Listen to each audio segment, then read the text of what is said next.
नमस्कार।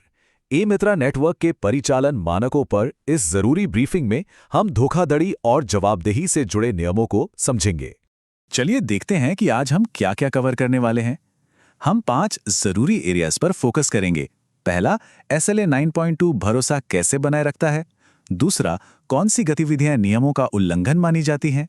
तीसरा, कियोस्क के लिए इसके क्या परिणाम होंगे। चौथा, LSPs के लिए ये 1% रूल क्या है। और पांचवा, तिमाही अनुपालन जांच कैसे की जाती है।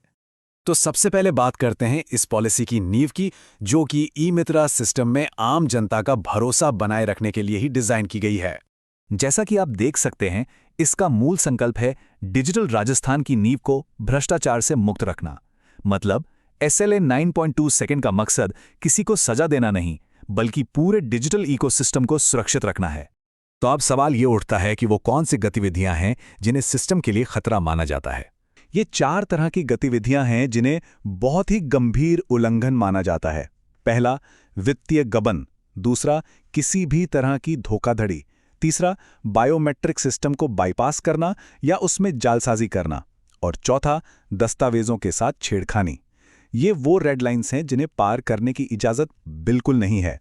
तो अगर कोई कियोस्क ऑपरेटर इन गतिविधियों में शामिल पाया जाता है तो होता क्या है? इसके परिणाम काफी सीधे और गंभीर हैं। सबसे सीधी और बड़ी कार्रवाई है ब्लैकलिस्टिंग, मतलब नेटवर्क से तुरंत हटा दिया जाना। और ये ब्लैकलिस्टिंग सिर्फ कुछ दिनों के लिए नहीं है, पूरे 3 साल के लिए। इस दौरान नियमों का उल्लंघन करने वाला कियोस्क सिस्टम से पूरी तरह बाहर रहेगा। और ये बात सिर्फ कियोस्क तक ही नहीं रुकती, जो कि बहुत महत्वपूर्ण है। ऑपरेटर की जन आधार आईडी को भी ब्लैकलिस्ट कर दिया जाता है। इसका मतलब है वो राज्य के किसी भी डिजिटल सर्विस इकोसिस्टम में दोबारा एंट्री नहीं कर सकते। चलिए अब बात करते हैं लोकल सर्विस प्रोवाइडर्स यानी LSPs की। उनकी क्या जिम्मेदारियां हैं और उन पर क्या जोखिम है।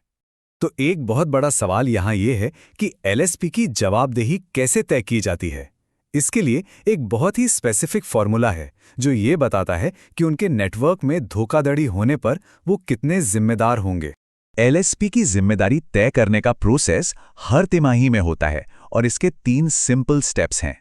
सबसे पहले एक तिमाही में कुल कितने एक्टिव कियोस्क हैं उनकी गिनती की जाती है। फिर उस दौरान धोखाधड़ी में शामिल कियोस्क की पहचान होती है और आखिर में धोखाधड़ी करने वाले कियोस्क का प्रतिशत निकाला जाता है। तो जब वो प्रतिशत निकाला जाता है तो सब कुछ इस एक नंबर पर टिक जाता है, 1%। अगर धोखाधड़ी वाले कियोस्क का प्रतिशत 1% से कम है तो सब ठीक है, आप कंप्लायंस में हैं। लेकिन अगर ये 1% से ज्यादा हुआ तो पेनल्टी अपने आप लग जाती है। और ये पेनल्टी कोई छोटी मोटी नहीं है। LSP को उस तिमाही के आखिरी महीने के टोटल कमीशन का सीधा सीधा 50% गंवाना पड़ता है। ये एक बहुत बड़ा फाइनेंशियल हिट है जो ये साफ करता है कि नेटवर्क की निगरानी कितनी जरूरी है। तो जाहिर है, इतने बड़े जोखिम को देखते हुए सभी LSPs के लिए प्रोएक्टिव होना और नियमों का पालन करना बेहद जरूरी हो जाता है। LSPs को अपने नेटवर्क की लगातार निगरानी करनी चाहिए, रेगुलर ऑडिट्स करने चाहिए और सभी कियोस्क्स को एथिक्स और कंप्लायंस की ट्रेनिंग देना जरूरी है। उन्हें यह भी पक्का करना होगा कि वो नेटवर्क के आकार से ज्यादा उसकी क्वालिटी और नैतिकता को प्राथमिकता दें। आखिर में यह समझना जरूरी है कि ये सारे कड़े नियम क्यों हैं। ये इसलिए हैं ताकि पूरे सिस्टम की और उन हजारों ईमानदार ऑपरेटर्स की सुरक्षा हो सके जो अपना काम मेहनत से करते हैं, क्योंकि ईमानदारी ही सबसे अच्छी नीति है और ये कदम ईमानदार ऑपरेटर्स की प्रतिष्ठा की रक्षा करता है।